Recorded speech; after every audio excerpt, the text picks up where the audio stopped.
Some luxury watches are selling for eye-watering prices right now, and honestly, I have no idea why.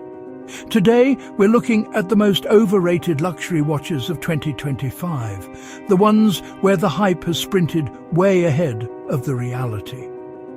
Welcome back to Luxe Pulse, where we talk honestly about the world of luxury watches, the good, the great, and occasionally, the overrated.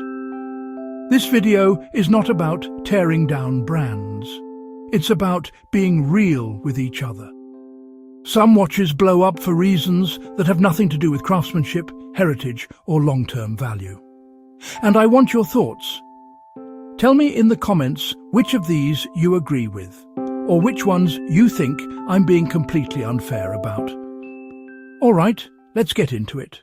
Let's start with one of the most polarizing watches of recent years, the celebration dial Oyster Perpetual. When Rolex dropped this dial, the internet practically melted. Those colorful bubbles were everywhere. It was bright, it was playful, and it was something no one expected from Rolex. But here's the problem. The hype never matched the watch. Secondary prices shot to 4, sometimes 5 times retail for an OP. A time-only model with no complications and no special materials. Just a funky dial. And when you strip away the noise, what's left is a novelty piece. A fun one, yes, but not a watch with the long-term appeal or horological weight to justify the inflated prices. A year later, values are sliding. So I have to ask, did this watch go viral, or did people genuinely love it? Let me know where you stand. Patek Philippe Nautilus, 5811. Gorgeous, but not the new 5711. Now, before anyone gets angry, the Patek Philippe Nautilus is still one of the most beautifully designed watches ever made. The 5811, the white gold successor to the legendary 5711, is a stunning piece. The finishing is immaculate. The comfort is incredible. But overrated? Yes. In 2025, I think it is. Why? Because the 5811 isn't the cultural milestone the 5711 was. The 5711 captured a moment in watch collecting. It became a symbol of peak demand. It's the watch everyone wanted when waitlists were impossible and hype was out of control. The 5811 is a gorgeous modern Nautilus, but it carries a price tag inflated by nostalgia rather than merit. Add in a softening market, and you've got a watch priced like a guaranteed investment, despite behaving like anything but. So I'm curious, if you had the means, would you go 5711 or 5811? There is a right answer. Audemars Piguet Royal Oak Offshore. Too big, too bold, too much. The Royal Oak Offshore is a beast, and I mean that literally. This watch is big.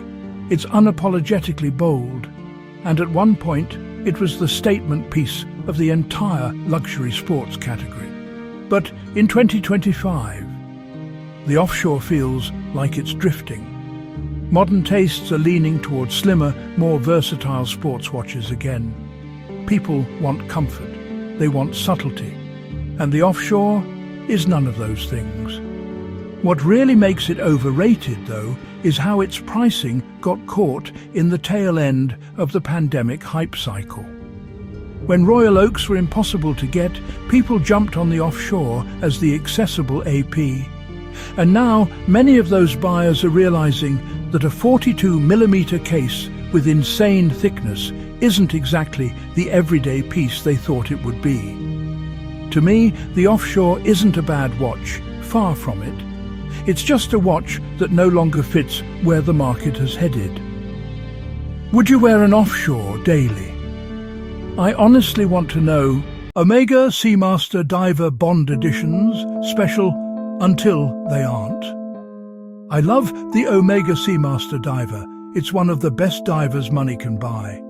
But the constant stream of James Bond Edition Seamasters. We're at the point where the special editions no longer feel special. Omega has done so many Bond tie-ins that the novelty has worn thin.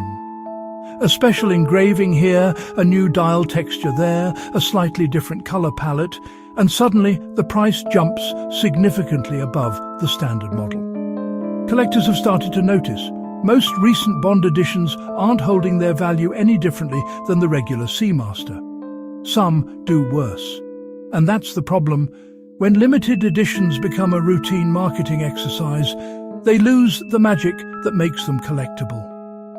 So tell me, is there a Bond Seamaster you think is genuinely worth the hype? Because for me, the list is very short. Cartier Santos Skeleton, stunning, but not 30k. Stunning.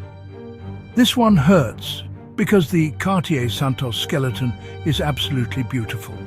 It's architectural. It's recognizable. It's one of the most striking designs Cartier makes today. But as much as it pains me to say it, it's massively overpriced. You're paying a premium for open-worked wow factor.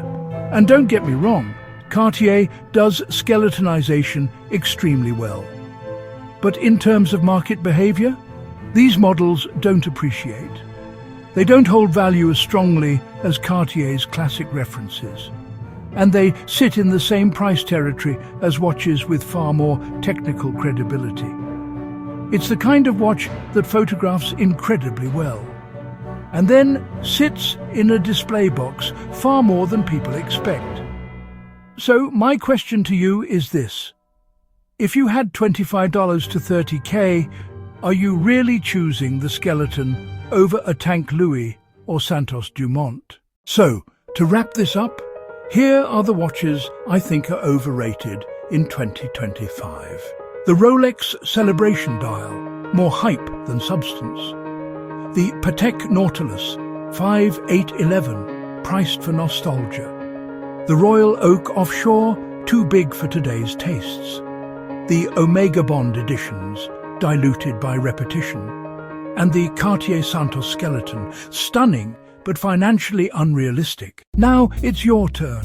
Which of these do you agree with? Which one did I completely misjudge?